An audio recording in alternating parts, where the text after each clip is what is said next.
என்ன உறவுகளே, சௌக்கியமா? நான் எப்பயும் போல ஜாலியா, ஹாப்பியா, சந்தோஷமா, ஆரோக்கியமாவும் இருக்கேன். நான் உங்ககிட்ட இன்னைக்கு ஒரு விஷயத்தை பற்றி பகிரணும்னு யோசித்தேன். வாழ்க்கையில் எல்லாருக்கும் ஒரு நாள் வரும்.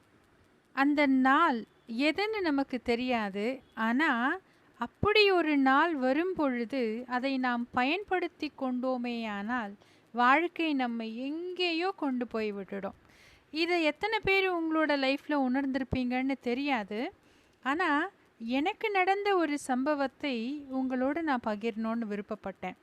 அது கடந்த 20 வருஷத்துக்கு முன்னாடி நடந்த 24 வருடம் முன்னாடி நடந்த ஒரு சம்பவம். நான் அப்போது கல்லூரி முதுகலை பட்டம் படிச்சிட்ருக்கேன். என்னோட படிப்பு பார்த்திங்கன்னா ஆங்கில இலக்கியம்.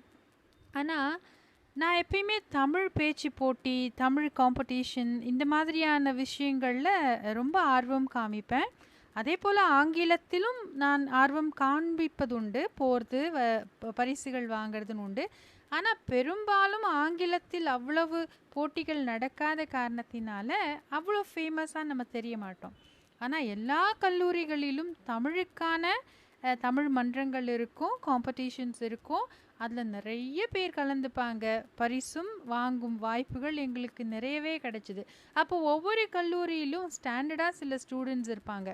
அந்த கல்லூரியே தேர்ந்தெடுத்து அந்த மாணவியரை தான் அனுப்புவாங்க. ஏன்னா அவங்களுக்கு தெரியும், இவங்க போனால் நிச்சயமாக நம்ம கல்லூரிக்கு சிறந்த பேரும் பரிசும் கிடைக்கும் அப்படின்னு.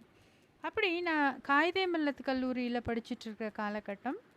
நான் அதாவது இளங்கலை வேறு கல்லூரியிலையும் முதுகலை வேறு கல்லூரியிலையும் படிக்கிறேன். அப்போ அந்த வட்டம், ஆசிரியர் வட்டத்துக்கு நான் ரொம்ப நியூ ஸ்டூடெண்ட்.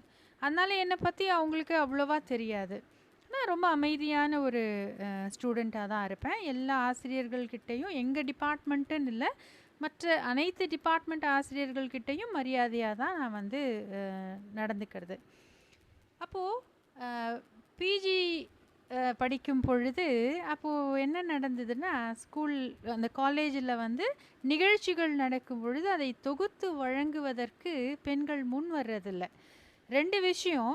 ஒன்று, நம்ம டீச்சர்ஸ் எல்லாம் முன்னாடி இருப்பாங்க, என்ன சொல்லுவாங்களோ அப்படின்னு. இன்னொன்று, நம்ம அழகில்லைன்னு இல்லை நம்ம பேச்சு சரியில்லைன்னு யாராவது நம்மளை கிண்டல் பண்ணிட்டாங்கன்னா என்ன பண்ணுறது அப்படிங்கிற அச்சம். இந்த 2 காரணத்துக்காகவும் பெண்கள் மைக்கு கையில் எடுக்கிறதுக்கு பயப்படுவாங்க. ஏன்னா அத்தனை மாணவர்களும் ஒரு 2000 ஸ்டூடெண்ட் இருப்பாங்கன்னா அத்தனை பேரும் அந்த கல்ச்சுரல்ஸ் ப்ரோக்ராமில் கலந்துப்பாங்க இல்லையா. எனக்கு கொஞ்சம் தைரியம் அதிகம். அழகை பற்றி நான் இது வரைக்கும் யோசித்ததில்லை. நம்ம எப்படி இருந்தாலும் தைரியம் நம்ம கூட இருக்கும் பொழுது அழகெல்லாம் 2ஆம் பட்சம்தான். எனக்கு தமிழ் மேலே ஒரு காதல். தமிழ் பேசுகிறதுக்கான வாய்ப்பு கிடைச்சா அதை யாராவது மிஸ் பண்ணுவாங்களா? போவேன், தைரியமாக மைக் எடுத்து இறைவன் கொடுத்த இந்த குரல் கொஞ்சம் எல்லாரையும் ஈர்க்க செய்தது. மைக் எடுத்து முதல் வார்த்தை பேசும் பொழுதே அங்கே பின் ட்ராப் சைலன்ஸ் ஆகிடும். அதுக்கப்புறம் பேச ஆரம்பித்ததும் என்னுடைய பிரின்ஸிபல்லேருந்து எல்லா டிபார்ட்மெண்ட் டீச்சர்ஸுமே ரொம்ப வியந்து பார்ப்பாங்க.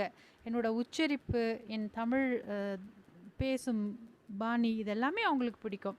அப்படி அந்த கல்லூரியில் ரொம்ப ஃபேமஸ் ஆகிட்டேன். 2 வருஷம் பார்த்திங்கன்னா படித்த காலகட்டத்தில் என்னை பார்த்துட்டு போவாங்க. மற்ற டிபார்ட்மெண்ட் ஸ்டூடெண்ட்ஸ் எல்லாம் என்னோடய கிளாஸுக்கு இந்த அக்கா தான்ப்பா பேசினாங்க, ரொம்ப அழகாக பேசுவாங்கப்பா அப்படின்னு ஒவ்வொருத்தராக என்னை பார்த்துட்டு போகிற அளவுக்கு ஒரு ஃபேமஸான பர்சனாலிட்டியாக அந்த கல்லூரியில் அந்த 2 ஆண்டு காலம் என் வாழ்க்கை ரொம்ப சிறப்பாக இருந்தது. கேன்டீனுக்கு போனால் அங்கே என்னை பற்றி பேசுவாங்க, லைப்ரரி போனால் அங்கே என்னை பற்றி பேசுவாங்க. அப்படி ஒரு சந்தோஷமான அட்மாஸ்ஃபியர், ரொம்ப ரொம்ப ரொம்ப மகிழ்ச்சியான ஏன்னா நம்மளை பெருமையாக பார்க்குறாங்கன்னு பொழுதே மனுஷனுக்கு கொஞ்சம் கர்வம் வரும். ஆனால் உண்மையாக சொல்லணுன்னா எனக்கு கர்வம் இல்லை, அங்கே ஒரு மகிழ்ச்சியும் உற்சாகமும் சந்தோஷமும் இருந்தது. அப்போது 2ஆம் ஆண்டு முடியும் பொழுது, முடிகிற தருவாய், இன்னும் ஒரு 2-3 வருஷம் இருக்குது, எக்ஸாம் மாதங்கள் இருக்குது எக்ஸாம் வரத்துக்கு. அப்போது என்னுடைய ஆங்கில டிபார்ட்மெண்ட் ஹெச்ஓடியும் தமிழ் டிபார்ட்மெண்ட் ஹெச்ஓடியும் ரொம்ப நெருங்கின நண்பர்கள். இவங்களுக்குள்ள அடிக்கடி என்னை பற்றின பேச்சு இருக்கும் போல், என்னை பற்றி பேசிப்பாங்க போல், அந்த பொண்ணு ரொம்ப நல்லா பேசுகிறாளே அப்படின்னு. இதில் என்னென்னா, தமிழ் துறை ஹெச்ஓடி வந்து அரசு மணிமேகலைன்னு அந்த அம்மாவுக்கு பேர். ரொம்ப சிறப்பான ஒரு தலைமை அவங்க. அவங்கள வந்து அரசு துறைகளில் நடக்கக்கூடிய நிகழ்ச்சிகளுக்கெல்லாம் அந்த அம்மா நிறைய பங்கு பெற்றிருக்காங்க. அவங்களுக்கு ஒரு டவுட், இவ என்னுடைய தமிழ் துறையை சார்ந்த பெண் தான் அப்படின்னு. ஹெச்ஓடி வந்து சொல்லியிருக்காங்க, இல்லைல்ல அவள் இங்கிலீஷ் டிபார்ட்மெண்ட்டுன்னு.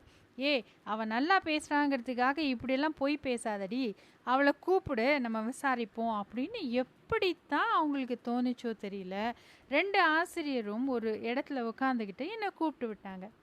எனக்கு நான் என்ன தப்புமே பண்ணலையே, ஐயோ என்ன பிரச்சனையோ தெரியலையே, என்னை கூப்பிடுறாங்களே. அது இப்போ ஒரு மாணவிக்கு 2 டிபார்ட்மெண்ட் ஹெச்ஓடியும் கூப்பிடுறாங்கன்னும் போது கொஞ்சம் பதட்டம் இருக்கத்தானே செய்யும். சரி போய் பார்ப்போம் என்னதான்னு, ஏன்னா நம்ம சைடில் எந்த தவறும் இல்லை, போய் பார்க்கலாம்னு போய் நான் என்னுடைய ஹெச்ஓடியை பார்க்குறேன். இந்த அம்மா உட்காண்ட்ருக்காங்க. வாடி அப்படின்னு சொன்னாங்க. சந்தோஷமாக அவங்கள பார்த்து சிரித்தேன். நீ தமிழ் டிபார்ட்மெண்ட் தானே அப்படின்னு கேட்டாங்க. என்னோட ஹெச்ஓடி என் முகத்தை பார்க்குறாங்க, சிரிக்கிறாங்க. நான் சொன்னேன், இல்லை அம்மா நான் வந்து ஆங்கில இலக்கியம் படிக்கிறேன். அதை கூட ஏன்டி தமிழில் சொல்கிறேன், இங்கிலீஷில் சொல்லி தொலைய வேண்டியது தானே. உன்னை இத்தனை நாள் ஏன் டிபார்ட்மெண்ட் பொண்ணுன்னு நினச்சி இவகிட்ட பெட்டு கட்டி வேற தோத்துட்டேனே. ஆனால் ரொம்ப நல்லா தமிழ் பேசுகிறடி, உன் குரலும் ரொம்ப நல்லா இருக்குது அப்படின்னு அன்னைக்கு அரசு மணிமேகலை அம்மா எனக்கு ஒரு வாய்ப்பை ஏற்படுத்தி கொடுத்தாங்க. வாய்ப்புன்னு இல்லை, ஒரு விஷயத்தை சொன்னார்கள்.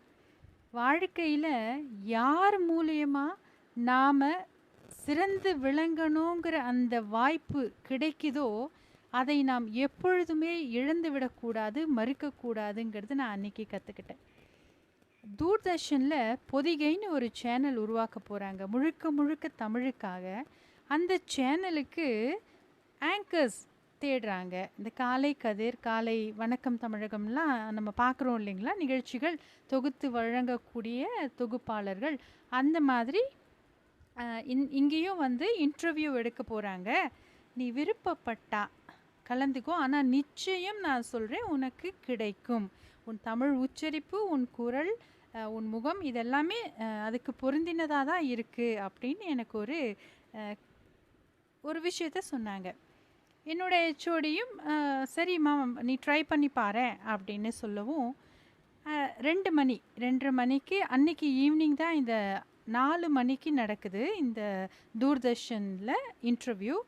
2 மணி என் தாயாரிடத்திலே ஃபோன் செஞ்சு, அம்மா எனக்கு காலேஜில் ஒரு முக்கியமான மீட்டிங் இருக்குது. ஏன்னா அம்மாவுக்கு இந்த துறைகளெல்லாம் பிடிக்காது, படிப்பு தான், மற்ற எதுவும் வேண்டாம் அப்படின்னு சொல்லக்கூடியவள்.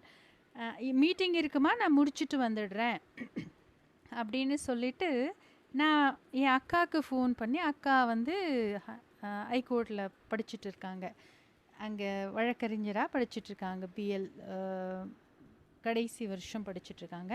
அவங்கக்கிட்ட சொல்லிவிட்டு அவளையும் அங்கே வர சொல்லிவிட்டு, ஏன்னா அக்கா ரொம்ப அழகாக இருப்பாங்க, அவங்களையும் அங்கே வர சொல்லிவிட்டு 2 பேரும் சேர்ந்து அந்த இன்டர்வியூ அட்டன் பண்ண போனால் குறைஞ்சது ஒரு 400-500 பேர் இருப்பாங்க. ஏன்னா இது சென்ட்ரல் கவர்மெண்ட்டு உத்தியோகம், அதுவும் இல்லாமல் நல்ல ஃபேமஸான, ஏன்னா அன்றைய காலகட்டத்தில் இந்த மாதிரியான மீடியாக்கள் ரொம்ப ரொம்ப ரொம்ப குறைவு தானே.